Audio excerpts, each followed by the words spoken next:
Hi everyone, Antoinette here. Welcome back to my channel. Today, I'm going to be talking about FOMO, the fear of missing out during the holidays. Now, you probably fall in one of three categories. Either you know you experience FOMO, like me, I'm guilty of it, or you're just not quite sure why your holidays just don't measure up to everyone else's. And you don't even realize it could be due to FOMO. Or number three, you don't have FOMO, but you know somebody or you live with somebody who does. So in this video, I'm going to talk about how to break down FOMO, how to realize what it really is and what it really does to us, and how to make sure that you don't fall into the trap of it this holiday season.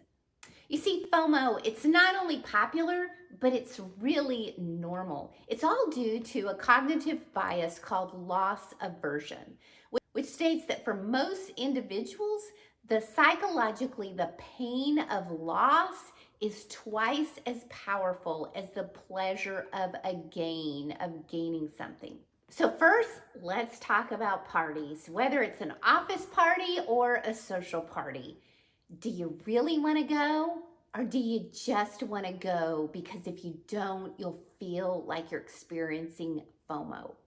Let me ask you this question.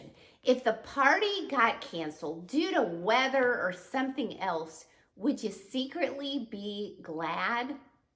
If so, then you probably have FOMO, and that's probably the reason why you're going in the first place. Which doesn't mean that you shouldn't go, it just means to be aware that you're really not excited about this party to begin with. Now, for some of you, it may be an office party and you feel like you need to go because it's expected of you.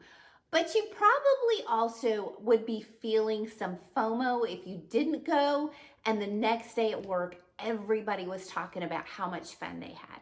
So if it is a party that you either are going because of FOMO or you're going because you feel like it's expected of you, don't feel like you have to stay a long time.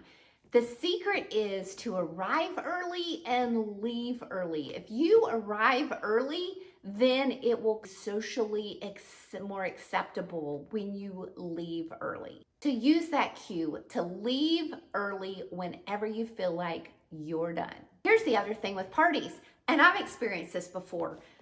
There's two parties on the same night, and oh my gosh, it's not that I've got that many parties to go to, but sometimes it never fails. They're at the same night and they overlap.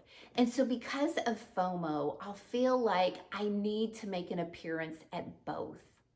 And I highly recommend that you don't do that, because what happens, you get to the first party early and all you're thinking about is a strategy of when to leave to go to the next party.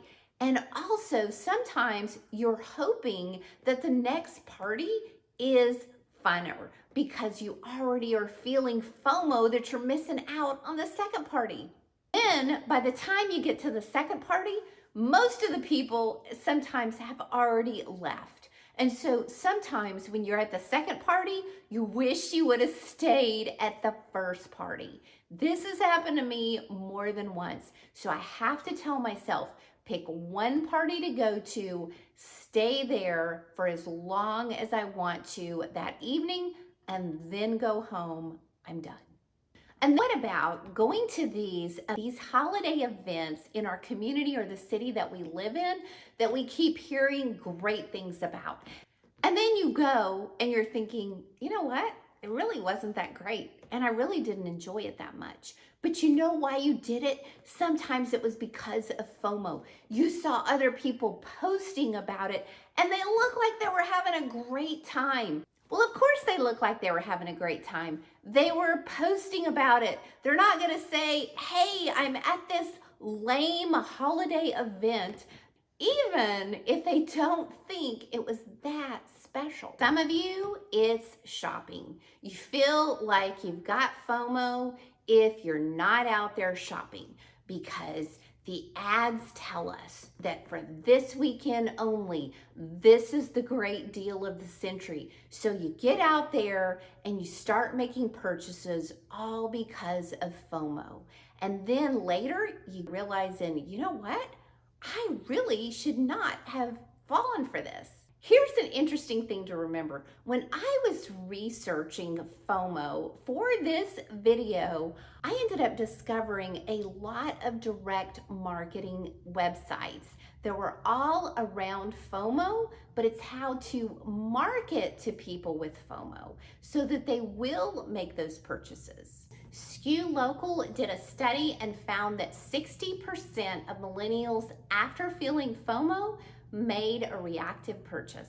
So don't fall into the trap. And the easiest way to do that is to stay off social media. We all know that people are going to post things like everything looks wonderful.